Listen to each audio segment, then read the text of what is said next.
Film की शुरुआत होती है एक स्पेसशिप को दिखाने से। स्पेसशिप के अंदर जो पूरी रिसर्च टीम है वो सारे पैसेंजर्स मुसाफिर 90 साल के बाद अपनी नींद से जागेंगे। इस स्पेसशिप का मिशन ये था कि वो इस पूरी टीम को जमीन जैसे दूसरे प्लेनेट पर पहुंचाए, जिसमें उसे अभी भी 90 साल का सफर तय करना है। अब इतने लंबे सफर के दौरान इंसानों की उम्र न बढ़े, इसलिए पूरी टीम को अलग अलग खास किस्म की मशीन्स में रखा गया था, जिन्हें स्लीपिंग चेम्बर्स कहा जाता है, जिनमें सब इंसान लंबी नींद में सोए हुए थे। इन मशीन्स का काम ये था कि वो इंसानों के जिस्म को 90 साल तक महफूज करके रखेंगी। उनकी नींद भी तभी खुलेगी जब वो दूसरे प्लेनेट पर पहुंच जाएंगे। वो आगे बढ़ ही रही थी कि तभी सामने कई सारे एस्ट्रॉइड्स आ जाते हैं, यानी चट्टानों के टूटे हुए टुकड़े जो अब स्पेसशिप को टकरा जाते हैं। पर ये स्पेसशिप काफी एडवांस्ड मजबूत थी। एस्ट्रॉइड्स की टकराने से इसका रिपेयरिंग सिस्टम एक्टिवेट हो जाता है, जिससे हालांकि स्पेसशिप में कुछ खराबियां तो हुई, लेकिन वो खुद को बिल्कुल ठीक कर देती है। ऐसा होने से शिप बंद हुई और अगले ही पल रिस्टार्ट हो जाती है। पर इस टक्कर की वजह से एक पैसेंजर की स्लीपिंग चेम्बर की लाइट ऑन हो गई। देखते ही देखते उसका चेम्बर खराब हो गया। उसके पूरे जिस्म से मशीन्स हटने लगी। स्पेसशिप अपना 30 साल का सफर कर चुकी थी और अब वो अपनी 30 साल की गहरी नींद से जाग जाता है। इसका नाम जिम था।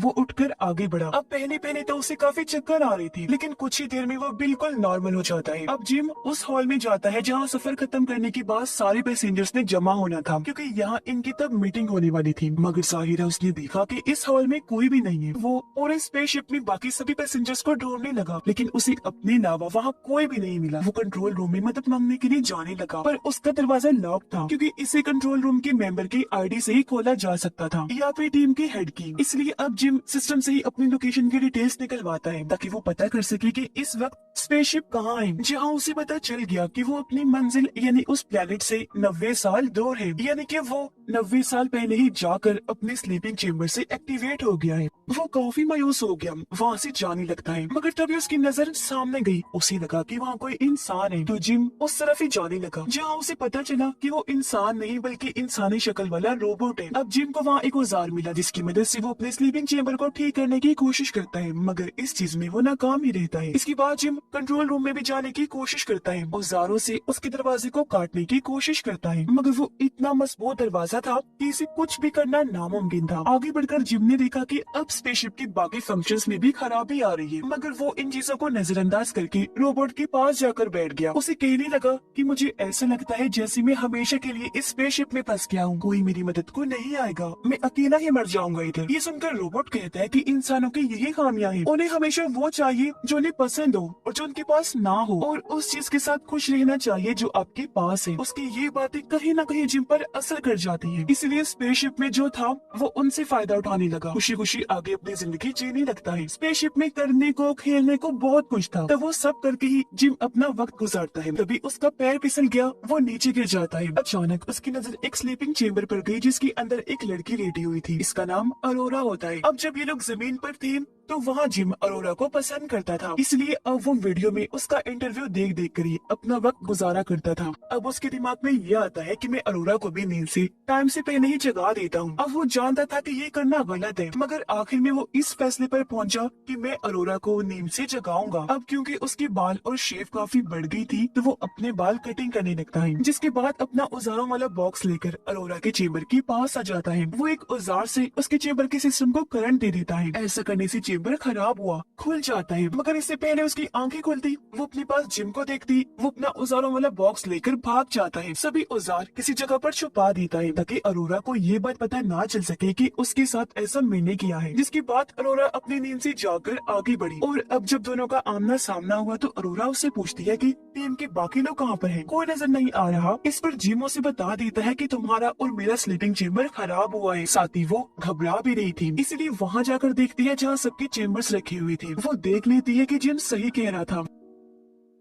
ये देखकर अरोरा कंट्रोल से बाहर हो जाती है। तब जिम उसे संभालता है, कहने लगा कि अभी तुम आराम कर लो, इस बारे में हम कल कुछ कर लेंगे। अगले दिन दिखाया गया कि अरोरा मशीन से अपना खाना लेती है, जहाँ मशीन ने उसे ढेर सारा अलग अलग तरह का खाना दिया था, क्योंकि वो गोल्ड क्लास की पैसेंजर थी, हमेशा अलग अलग चीजें खाया करती थी। अब जब उसे पता चला कि जिम इतने सालों से एक तरह का ही खाना खा रहा है, तो वो अपनी आईडी से जिम को भी गोल्ड क्लास का खाना निकाल कर देती है। अब अरोरा भी कंट्रोल रूम का दरवाजा तोड़ने की कोशिश करती है, मगर वो भी ऐसा नहीं कर पाती, जो देखकर अब अरोरा को भी यही लगने लगता है कि हम यहाँ पर फंस गए हैं। तो अब वो अपनी किताब देखकर उसे पूरा करने का फैसला करती है, जिसके बाद अरोरा उससे पूछती है कि यहाँ पर करने को कुछ है। इस पर जिम कहता है कि हाँ, डांस कर सकते हैं, खेल सकते हैं और भी कई सारी चीजें हैं। ये लोग डांस को चुनते हैं जहाँ एआई सिस्टम इन्हें डांस करना सिखाती है, जिससे ये लोग एंजॉय करने लगते हैं। खूब इन्होंने डांस किया, दोनों ही काफी खुश थे। ये लोग स्पेस की सैर भी करते हैं, इन्हें बहुत मजा आया करता था। और अब धीरे धीरे इनकी दोस्ती हो जाती है। दिखाया गया कि स्पेसशिप अब एक काफी बड़े तारे के पास से गुजरती है, जो बहुत चमकदार था, इसलिए काफी खूबसूरत लग रहा था। उसके अंदर से चिंगारियों जैसी आग निकलती है। अब अगले दिन अरोरा, जिम और रोबोट तीनों मिलकर अरोरा की बर्थडे मनाते हैं। यह जिम उसे अंगूठी गिफ्ट करना चाहता था ताकि वो बता सके कि मैं तुम्हें पसंद करता हूँ, मगर बातों ही बातों में रोबोट के मुंह से ये निकल जाता है कि अरोरा, तुम्हें स्लीपिंग चेम्बर से जिम ने निकाला है, ना कि तुम्हारे चेम्बर में खराबी हुई थी। ये जानकर अरोरा काफी दुखी हो गई। वो बहुत ज्यादा रोने लगती है, क्योंकि जिस पर उसने सबसे ज्यादा भरोसा किया उसने उसे धोखा दिया था। वो जिम से इतना नाराज हो गई कि बात करना ही छोड़ देती है। उसे इतना गुस्सा आ रहा था कि एक रात जब वो सो रहा था तो अरोरा उसके पास आकर मुक्कों से उसे बहुत मारती है, फिर जान से मारने वाली थी, लेकिन किसी तरह खुद पर काबू पा लेती है। जिसके अगले दिन जिम ये कबूल कर लेता है कि हाँ, मुझसे ये गलती हुई, मैंने ही तुम्हें स्लीपिंग चेम्बर से जगाया था, मुझे माफ कर देना, क्योंकि इसके अलावा मेरे पास और कोई चारा नहीं था। एक साल अकेली रहने की वजह से मैं जैसे पागल हो गया था। लेकिन अब भी अरोरा उसकी एक नहीं सुनती, उस पर ही काफी चिल्लाने लगती है। अगले दिन जब वो लिफ्ट में था तो अचानक खराबी होने की वजह से लिफ्ट बंद हो जाती है। वो रुक गई तो अब जिम बाहर नहीं जा सकता था, तो अब हाथों की मदद से जैसे तैसे लिफ्ट को खोलकर वो बाहर आने लगता है। दूसरी तरफ जब अरोरा भी मशीन से खाना लेने जाती है तो मशीन में भी खराबी आ गई थी, क्योंकि वो बहुत सारा खाना अरोरा के ऊपर फेंक देती है। ये देख दोनों को कुछ समझ नहीं आ रही थी कि आखिर ये हो क्या रहा है। वो इस बारे में सोच रहे थे कि तभी इन्हें किसी इंसान की आवाज आई। ये जब चेक करने आगे बढ़े तो देखते हैं कि इनकी टीम का हेड भी अपनी स्लीपिंग चेम्बर से जाग गया है। हेड को भी खराबी का पता चल गया था, इसलिए वो अपनी आईडी से कंट्रोल रूम का दरवाजा खोलकर अंदर जाता है ताकि चेक कर सके कि और कौन कौन सी खराबियां हैं, मगर उसे कुछ भी पता नहीं चल पाता। तो ये लोग फैसला करते हैं कि स्पेसशिप में होने वाली खराबियों को हम खुद ही चेक करेंगे। तीनों जब आगे बढ़े तो इन पर एक रोबोट गिर जाता है, मगर वो जमीन पर गिरकर टूट गया था। ये देखकर हेड बताता है कि ये 15वां रोबोट है जो खराब होकर टूट गया है। अब हेड अरोरा की स्लीपिंग चेम्बर को जाकर चेक करता है। उसे पता चल गया था कि इसे जिम ने खराब करके खोला है। हेड उसे कुछ भी नहीं कहता, क्योंकि उसे भी इस बात का पता था कि एक साल इंसान वाकई अकेला रहकर पागल हो सकता है। अब अचानक ही हेड की तबीयत खराब होने लगी। वो जब अपने कमरे में आया तो देखता है कि मेरे मुंह से खून आ रहा है। अब एक रात स्पेसशिप की लाइट अपने आप ही चली जाती है, जिस वजह से इस जगह की ग्रेविटी पूरी तरह से बंद हो गई थी। ग्रेविटी यानी जो किसी चीज या इंसान को जमीन पर रोके रखती है, और अब ऐसा होने से ये लोग हवा में उड़ने लगते हैं। अरोरा जब पूल में थी, लाइट बंद होने की वजह से एक काफी बड़े पानी के बबल में आकर फंस गई थी। वो बाहर नहीं निकल सकती थी, तो अंदर रहकर उसका दम घुटने लगा। उसकी हालत खराब होने लगी थी, पर इससे पहले उसकी जान चली जाती। स्पेसशिप रीस्टार्ट हो जाती है क्योंकि बिजली वापस आ गई थी। ऐसा होते ही अरोरा भी पुल से बाहर आ गई और जिम जो उड़ रहा था वापस अपने बेड पर आ जाता है। जिसके बाद ये तीनों खराबियां एआई सिस्टम में देखने लगती है। ये पता चला